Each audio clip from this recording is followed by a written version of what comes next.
आज मैं आपको अपनी सच्ची मोहब्बत की कहानी सुनाने जा रही हूँ। अगर मोहब्बत सच्ची हो और दिल से की जाए तो भगवान भी हमारा साथ देते हैं। मेरी माँ ने मेरी शादी एक 16 साल के लड़के से जबरदस्ती तय कर दी, लेकिन मैंने भी सोच लिया था कि मैं इस बच्चे को बेहोशी की दवा देकर रोज अपने आशिक को बुला लिया करूंगी। लेकिन इस समय मेरे पैरों तले से जमीन निकल गई जब मेरे कमरे में आते ही उसने मोहब्बत हर किसी के नसीब में नहीं होती। ये भी कहा जा सकता है कि मोहब्बत कोई आम चीज नहीं होती जो हर इंसान को मिल जाए। मुझे भी एक इंसान से मोहब्बत हो गई थी। उसके लिए मैं अपनी जान, अपना सब कुछ कुर्बान करने के लिए तैयार थी। अपने माता पिता, अपने खानदान वालों सबसे लड़ रही थी। अपने माँ बाप को ये सब बताने के बाद मैं उनकी नजरों में गिर चुकी थी। लेकिन मुझे पता था कि मेरी मोहब्बत मेरे दिल में भगवान ने डाली है। अगर भगवान ने इसको मेरे नसीब में लिखा है तो ये मुझे मिल जाएगा, और अगर मुझे नहीं मिला तो भगवान इसे मेरे नसीब में लिखा ही नहीं है। हम खुद से अपने लिए कुछ भी नहीं कर सकते, बल्कि सब नसीब के खेल होते हैं। मेरा नाम शीला है। हम 4 भाई बहन थे। मुझे अपनी जिंदगी में मोहब्बत के सिवा कुछ भी नहीं चाहिए था। मैं एक गरीब घर की लड़की थी, जहां एक वक्त का खाना खाने के बाद दूसरे वक्त का खाना खाने के लिए मेहनत करनी पड़ती थी। हमारा घर भी बहुत छोटा था और वो काफी टूटा हुआ था, लेकिन मेरे पिताजी को कोई परवाह नहीं थी। हमारे साथ हमारी चाची भी रहती थी। मेरी माँ और मेरी चाची में आए दिन झगड़े होते रहते थे। ना कभी मेरी माँ और चाची की बनी, ना ही कभी हम भाई बहनों की हमारी चाची के बच्चों से बनी। मेरी बड़ी बहन की शादी की उम्र हो चुकी थी। उसके रिश्ते तो आते थे, लेकिन सबको ढेर सारा दहेज चाहिए होता था। लेकिन हम गरीबों के पास देने के लिए कुछ भी नहीं था। मैंने अपनी माँ से कहा, आपको क्या जरूरत है बड़े घर में दीदी का रिश्ता तय करने की? आप किसी हमारे जैसे ही घर में उनकी शादी कर दीजिए। लेकिन मेरी माँ का कहना था, अगर वो मेरी बहन की शादी बड़े घर में करेंगी तो वहाँ उनकी बेटियां खुश रहेंगी, उन्हें किसी भी बात के लिए सोचना नहीं पड़ेगा।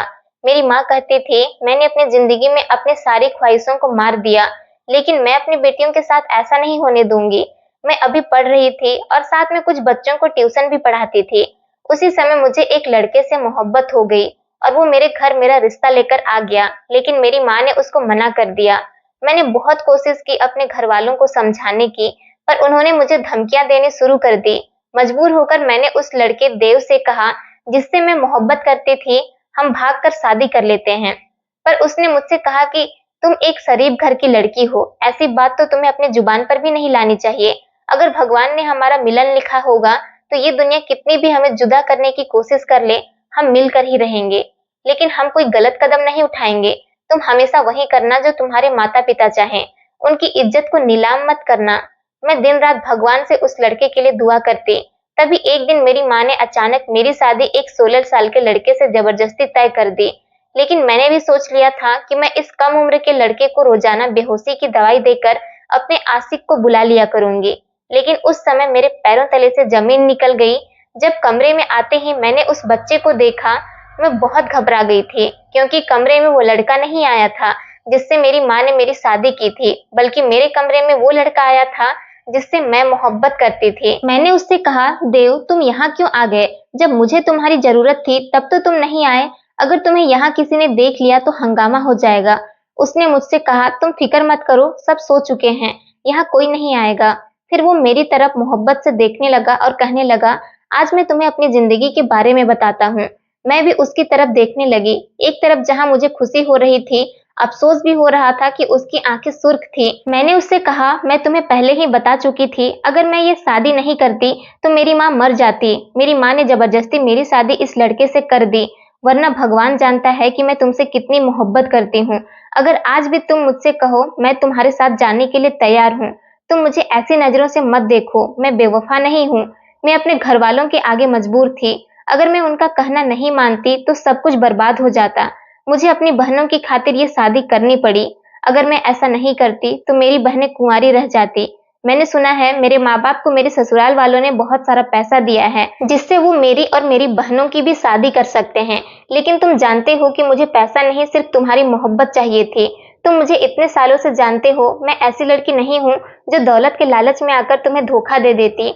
मैं बहुत ज्यादा रो रही थी, क्योंकि मैं अपने प्यार को खो चुकी थी, और अपने प्यार को खो देना कोई आसान बात नहीं होती। मैं बिल्कुल टूट चुकी थी। देव ने मुझे एक ऐसा सच बताया जिसे सुनकर मुझे यकीन नहीं आया। मैं हैरत भरी नजरों से उसे देखने लगी। उसने मुझसे कहा कि जो मैं तुम्हें बताने जा रहा हूँ सब सच है, कि मैं ही तुम्हारा पति हूँ। तुम्हारी शादी मुझसे ही हुई है। मैं तो ये सब सुनकर शॉक्ड रह गई थी। भला ये सब कैसे हुआ? देव जो मेरा पति था उसने मुझे बताया। ये लंबी कहानी है। जब मैं 5 साल का था तो मेरी माँ मुझे छोड़कर चली गई थी।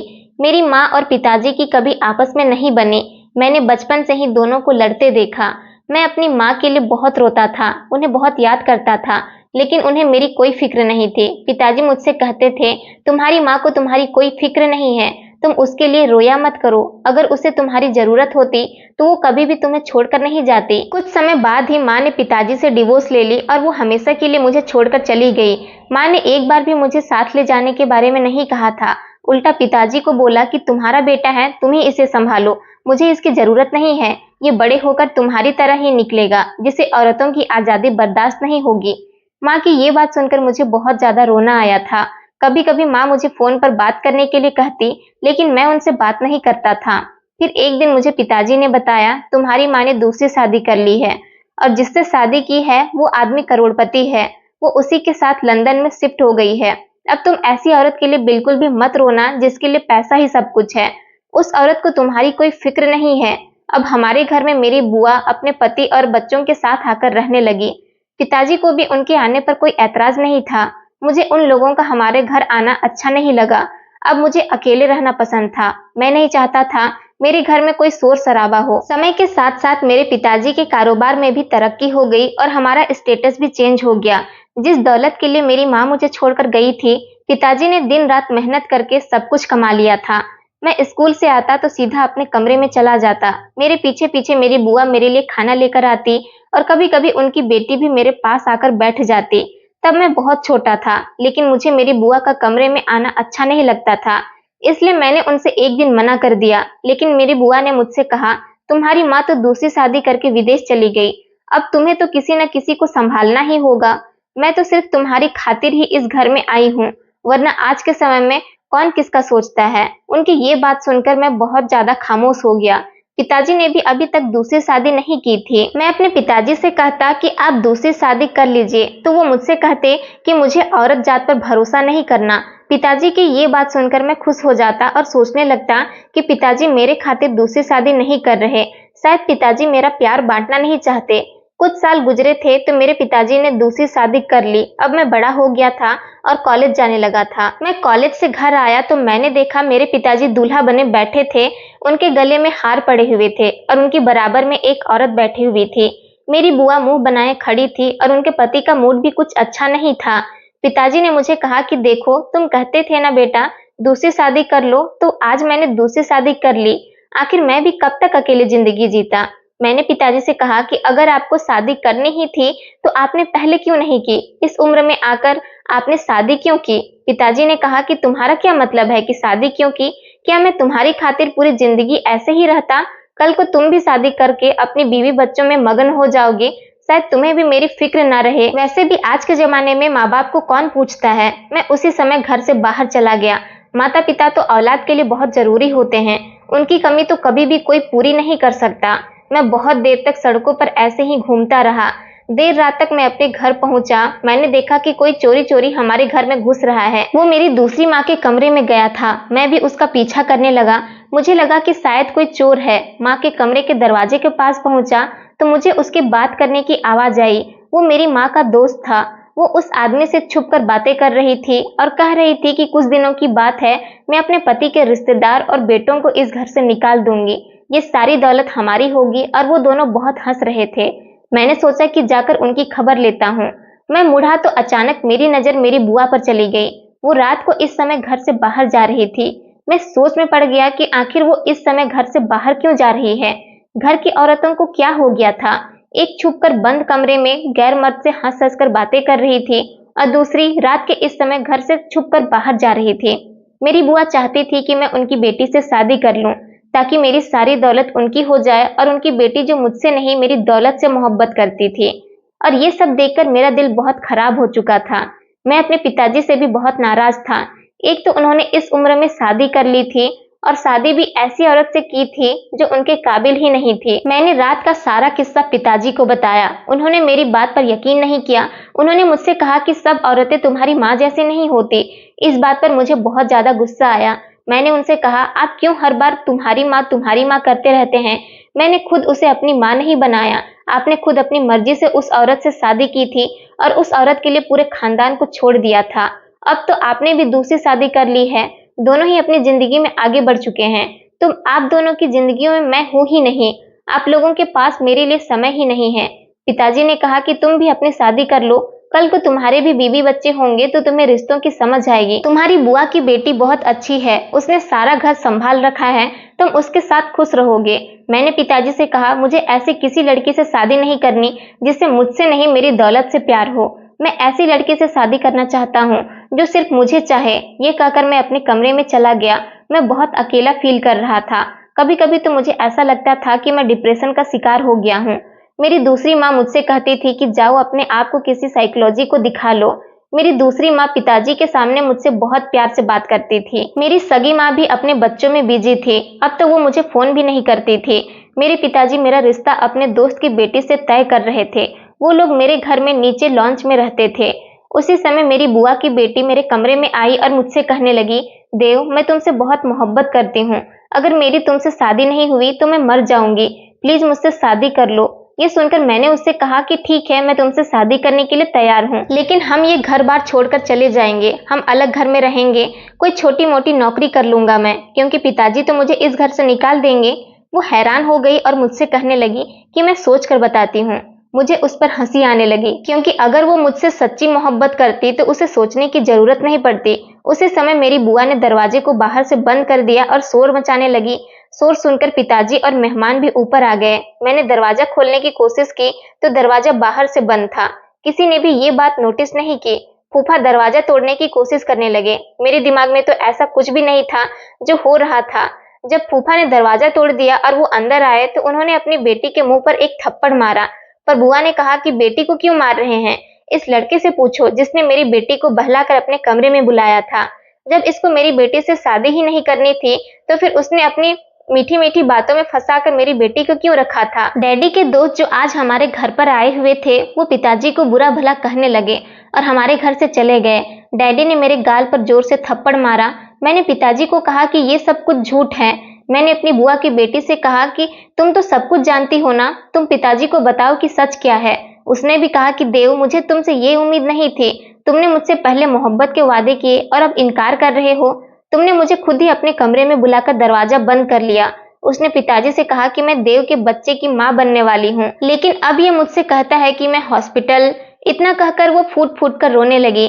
मैं पिताजी को बार बार बताता रहा कि ये सब कुछ सच नहीं है, लेकिन उन्हें तो मेरी बात पर यकीन ही नहीं आया। वो मुझे बुरा भला कह रहे थे कि मैं तुम्हारी परवरिश ऐसी नहीं की थी। तभी मेरे फूफा कहने लगे, अभी अपने बेटे की शादी मेरी बेटी के साथ करवा दो, वरना किसी को मैं मुंह दिखाने के काबिल नहीं रहूंगा। पिताजी ने किसी की कोई बात नहीं सुनी। वो मुझे धक्का मारकर घर से निकालने लगे। उन्हें मेरी आंखों में सच्चाई नहीं दिख रही थी, जबकि वो मुझे अच्छे से जानते थे कि मुझे औरतों से कितनी नफरत है। वो तो मैं अभी भी शादी नहीं करना चाहता था। डैडी के जिद करने पर भी मैं उनसे कहता कि मैं इस लड़के से शादी करूंगा जो सिर्फ मुझसे मोहब्बत करती हो, मेरी दौलत से नहीं। उस रात मैं खाली हाथ अपने घर से हमेशा के लिए निकल गया था। मुझे नहीं पता था कि मुझे कहाँ जाना है। मेरा कोई दोस्त भी नहीं था जिसके पास मैं चला जाता। थक कर मैं वहीं सड़क पर बैठ गया और सोचने लगा कि पता नहीं भगवान ने मेरी किस्मत में क्या लिखा है। मुझे अपने पिताजी का यूं बदलता हुआ अंदाज देखकर बहुत अफसोस हुआ था। मैं अपने पिताजी से बहुत मोहब्बत करता था, पर उन्होंने मेरी बात का यकीन नहीं किया और अपने ही सगे बेटे को धक्के मारकर घर से बाहर निकाल दिया। मैं गुस्से में घर से ऐसे ही आ गया था। मेरे पास पैसे भी नहीं थे। मैं वहीं सड़क के किनारे एक बेंच पर लेटे लेटे सो गया। सुबह ट्रैफिक की आवाज से मेरी आंख खुली। बच्चे अपनी माँ के साथ स्कूल जा रहे थे। मैं सोचने लगा कि मेरी माँ भी ऐसे ही मुझे स्कूल छोड़ने जाती होगी, लेकिन मेरी माँ तो मुझे बहुत छोटी उम्र में ही छोड़कर चली गई थी। मुझे बचपन से ही अपनी माँ का प्यार नहीं मिला था। काश मेरी माँ भी मुझे ऐसे ही स्कूल छोड़ने जाती, मेरे पीछे पीछे भागती। ये सब कुछ सोचकर मेरी आंखें नम होने लगी कि अचानक मैंने इधर उधर देखा तो मैं अपने घर से बहुत दूर निकल आया था। मैं अपने साथ कुछ नहीं लेकर आया था। मेरा मोबाइल भी घर पर ही रह गया था। मैं अपने गले में एक चैन पहने हुए रखा था। उसको बेचकर मैं एक होटल में खाने चला गया था। खाना खाने के बाद जब मैंने अपनी जेब से पैसे निकाले तो मेरी जेब में पैसे नहीं थे। मैंने खुद अपनी जेब में पैसे रखे थे। वेटर मुझे सर से पैर तक घूर रहा था। मुझे वहां सब लोगों के सामने बहुत शर्मिंदगी हो रही थी। शोर सुनकर एक लड़की आई और उसने मेरे पैसे दे दिए। मैं उस वेटर से कह रहा था कि मेरे पैसे चोरी हो गए, लेकिन वो मेरी बात मानने को तैयार नहीं था। उस लड़की ने मेरा बिल दिया और जाने लगी। मैं भी उसके पीछे चला गया और उस लड़की से पूछा कि तुमने मेरे पैसे क्यों दिए। कहने लगी कि इंसानियत के नाते मुझे तुम एक शरीफ लड़के लगे, इसलिए मैंने तुम्हारे पैसे दे दिए। मैंने उस लड़की से कहा कि मुझे अपना नंबर दे दो, मैं तुम्हें तुम्हारे पैसे जल्दी वापस कर दूंगा। लेकिन उस लड़की ने कहा, मैंने इंसानियत के नाते तुम्हारी मदद की है, अब मुझे अपने पैसे वापस नहीं चाहिए। वैसे भी आज मुझे मेरी पहली तनख्वाह मिली थी। मैं अपनी पसंद का खाना खाना चाहती थी। तुम क्या जानो, मेहनत से पैसे कमाना आसान नहीं होता। उसने मुझे अपना नंबर नहीं दिया और वो वहां से चली गई। 2-3 दिन तक मैं ऐसे ही सड़कों पर इधर उधर घूमता रहा।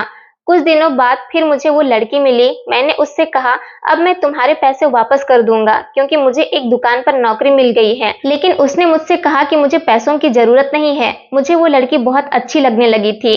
मैंने सोच लिया था कि अगर मैं शादी करूंगा तो इस लड़की से ही करूंगा। मैं उसका पीछा करने लगा। वो लड़की एक मोहल्ले में रहती थी। अब मैं रोज ही उस लड़की के घर के पास जाकर खड़ा हो जाता था। उसके घर से लड़ाई की आवाज आती रहती थी। मुझे अपनी माँ के बाद जिस लड़की से मोहब्बत हुई थी वो यही लड़की शीला थी। पिताजी ने मुझे ढूंढ लिया और घर वापस ले गए। मैंने भी पिताजी से कह दिया कि मैं शीला से शादी करना चाहता हूँ।